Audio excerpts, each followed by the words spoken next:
મહિનાની પહેલી તારીખ હતી. પતિને પગાર મળી ગયો હતો અને ખુશી સાથે ઘરે આવે છે. પત્ની પણ પતિની વાટ જોતી હતી.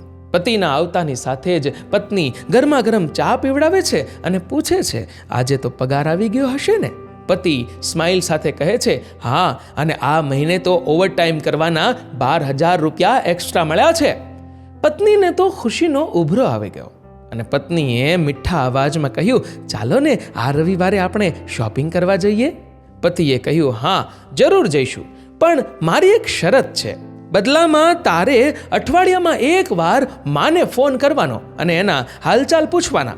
પત્નીનું મોઢું થોડું બગડી ગયું, પરંતુ શોપિંગની ખુશીમાં બગડેલા મોં સાથે જ પતિને હા પાડી દીધી.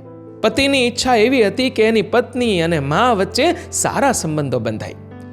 એટલામાં થોડી વાર પછી જ પતિના મોબાઈલ પર માનો ફોન આવ્યો. સામેથી અવાજ આવ્યો, કેમ છો દીકરા?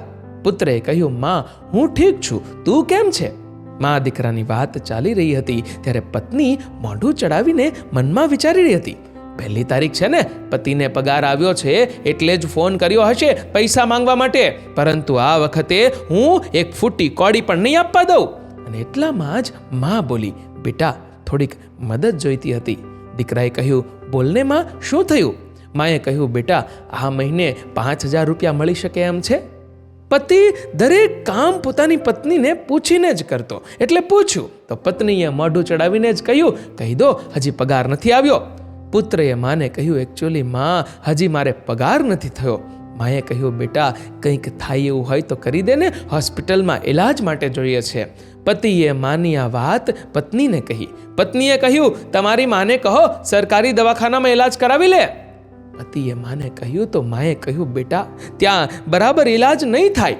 પત્નીને આ વાત સાંભળીને ગુસ્સો આવી ગયો અને પતિને કહ્યું, તમારી માને કહો અમારા ઉપર પહેલેથી જ બોજો છે, હવે વધારે ભાર અમારાથી સહન નહીં થાય. ઇલાજ કરાવવો હોય તો કરાવો સરકારી દવાખાનામાં. ગુસ્સામાં પત્નીથી એમ પણ બોલાઈ ગયું કે આમ પણ હવે 2-4 દિવસના મહેમાન છે. પતિને આ સાંભળીને થોડું દુઃખ લાગ્યું, પણ તેમ છતાં એણે માને કહ્યું, માં, સોરી, આ વખતે નહીં થઈ શકે, આ વખતે સરકારી દવાખાનામાં ઇલાજ કરાવી લે. માં લાચાર થઈને ભીખ માંગવા લાગી, બેટા, પ્લીઝ 2,000 રૂપિયા તો કરી દે. પતિના આંખમાં આંસુ આવી ગયા. પત્નીને કહ્યું, 2,000 રૂપિયા તો આપવા દે. પત્નીનું મન માનતું નહોતું, પણ તેમ છતાં કાચા મને હા પાડી દીધી અને કહ્યું, કહી દો, 2,000 રૂપિયા મોકલી આપશું. પતિએ કહ્યું, સાસુમાં, હું તમને આવતીકાલે 2,000 રૂપિયા મોકલું છું. પતિના મોંમાંથી માના બદલે સાસુમાં શબ્દ સાંભળીને પત્નીનું મન ચકરાઈ ગયું. જીભ લડખડાવા લાગી, પરસેવો છૂટી ગયો અને દબાયેલી અવાજે પતિને પૂછ્યું, શું આ મારી માનો ફોન હતો? પતિએ કહ્યું, હા, તારી જ માનો ફોન હતો. હું તો તારી માને પણ મારી માં સમાન જ ગણું છું, પણ અફસોસ, તું મારી માને પોતાની ક્યારેય ન સમજી શકી. પત્ની રડવા લાગી અને ફોન પર માફી માંગવા લાગી કે માં, મને માફ કરી દો, મારાથી બહુ મોટી ભૂલ થઈ ગઈ. ત્યારે માએ કહ્યું, બેટા, તે ફક્ત મારું દિલ દુભાવ્યું હોત તો કદાચ હું માફ કરી દેત, પણ તે તો બે માના દિલ દુભાવ્યા છે. આમાં હું તો શું, તને ભગવાન પણ માફ નહીં કરે.